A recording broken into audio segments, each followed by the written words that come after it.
શ્રી ગણેશાય નમઃ. સ્વાગત છે મિત્રો આપણી યુટ્યુબ ચેનલ સત્સંગ દર્શનમાં. આજના વિડીયોમાં આપણે શિવ મહાપુરાણના પહેલા ભાગનું રસપાન કરીશું. જય મહાકાલ, હર હર મહાદેવ. મિત્રો, આજે શિવ મહાત્મ્યની અમૃત કથા શ્રેણીના પહેલા ભાગમાં આપણે જાણીશું કે એક એવી દિવ્ય કથા જેમાં બ્રહ્માંડના આરંભ, એક અજોડ દિવ્ય જ્યોતિસ્તંભના અવતરણ અને ભગવાન રુદ્રના મહાપ્રાગટ્યનો રહસ્ય ભેદાય છે. કેવી રીતે બ્રહ્માને મહાદેવ પાસેથી શ્રાપ મળ્યો અને કેમ કેતકી એટલે કે ચંપા પુષ્પ આજે પણ શિવ પૂજામાં વંચિત છે. જાણીએ આ અલૌકિક સત્ય કથાને શિવપુરાણના ઉલ્લેખ મુજબ. જ્યારે આ સમગ્ર બ્રહ્માંડના શૂન્ય અવકાશ હતો, ન કોઈ દિશા, ન વાયુ, ન જળ, ત્યારે એક જ્યોતિર્મય દિવ્ય સ્તંભનો પ્રગટ થયો જે પૂર્ણ બ્રહ્માંડને ભેદી રહ્યો હતો. એ જ્યોત અનંત હતી, અંતહીન હતી અને અનાદિ હતી. આ જ્યોતિમાંથી બે દિવ્ય જ્યોતિ પ્રકાશિત થઈ, એક આકાશમાં ગઈ અને બીજી ક્ષીરસાગરમાં નીચે. કરોડો વર્ષોની તપસ્યાની પાછળ બંને દિવ્ય શક્તિઓ, એક બ્રહ્મા અને બીજા નારાયણ, વિચાર કરવા લાગ્યા કે અમો તો આવી શક્તિ રૂપે પ્રગટ થયા, પણ આપણો મૂળ કારણ કોણ છે? ત્યારે બંનેએ નિર્ણય કર્યો કે ચાલો શોધીએ આ દિવ્ય સ્તંભનો અંત કે આરંભ. જે પામી જાય તે સર્વોચ્ચ દેવ ગણાશે. બ્રહ્માજી ઉપર જવા લાગ્યા અને નારાયણ પાતાળ સુધી ગયા. નારાયણજીને કોઈ પણ અંત મળ્યો નહીં. તેઓ સ્તંભને નમન કરીને ઊભા રહી ગયા, પરંતુ બ્રહ્માજીને મંથન કરવું પડ્યું. ત્યારે એક કેતકી પુષ્પ એટલે કે ચંપાનું ફૂલ દેખાયું.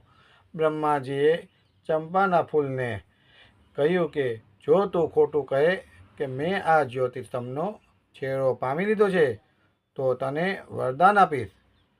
ચંપાનો ફૂલ કહે, હા પાડી. બ્રહ્મા અને નારાયણ બંને બેઠા હતા. ચંપાનું ફૂલ ખોટું કહ્યું કે હા, બ્રહ્માજીએ છેડો જોઈ લીધો છે. ત્યારે જ જ્યોતિસ્તંભમાંથી એક દિવ્ય પુરુષ ભગવાન રુદ્ર સ્વરૂપે પ્રગટ થયા. ક્રોધિત અવસ્થામાં હતા. કહ્યું કે બ્રહ્મા, આપે ખોટું બોલ્યા છો, એટલે તમારા પાંચમું મુખ કાપી નાખવામાં આવશે. અને બ્રહ્માનું પાંચમું મુખ કપાઈ ગયું. કેતકી પુષ્પ એટલે કે ચંપાનું પુષ્પને શ્રાપ આપ્યો કે આજ પછી તું મારી પૂજામાં અવગણના પામીશ. એથી શિવ પૂજામાં ચંપાનું પુષ્પ વપરાતું નથી અને નારાયણને તેઓ પરમ સત્ય ગણવા, કારણ કે તેઓ સત્યતામાં રહ્યા.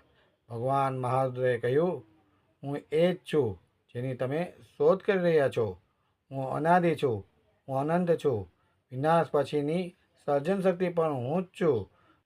કાળક્રમે બધાનો અંત થાય છે, પણ મારો નહીં. આમ શિવ પુરાણ મુજબ ભગવાન મહારુદ્રનો મહિમા અવિનાશી છે. સૃષ્ટિની ઉત્પત્તિ, સ્થિતિ અને સંહારના મૂળભૂત તત્વ રુદ્રરાજ છે. આજની કથા સાંભળવાથી શિવ તત્વની મહિમાનો અભિવાદન કરીએ. દર અંશે શિવ છે, દર અણુમાં શિવ છે. જે અનંત છે તે મહારુદ્ર છે. મિત્રો, આવો સાથે મળીને 30 દિવસ સુધી શિવ પુરાણની કથાઓ અને શિવ મહિમાની શ્રેણીનો રસપાન કરીએ. આ શ્રેણીનો આજનો પહેલો ભાગ તમે સાંભળ્યો. આવતી કથા હશે શિવલિંગના પ્રાગટ્યનું રહસ્ય અને બ્રહ્મા વિષ્ણુનો સત્ય પરિજ્ઞા યાત્રા, જેને જોવા ચૂકશો નહીં.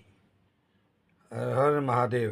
જો આપને કથા ગમી હોય તો લાઈક કરો, તમારા મિત્રોને શેર કરો અને ચેનલને સબસ્ક્રાઈબ કરવાનું ભૂલશો નહીં. કોમેન્ટમાં જય મહાકાલ લખજો, જેથી મહાદેવની કૃપા તમારા ઉપર સતત બરસતી રહે. આવતી કથા માટે બીજો ભાગ જરૂરથી જોજો.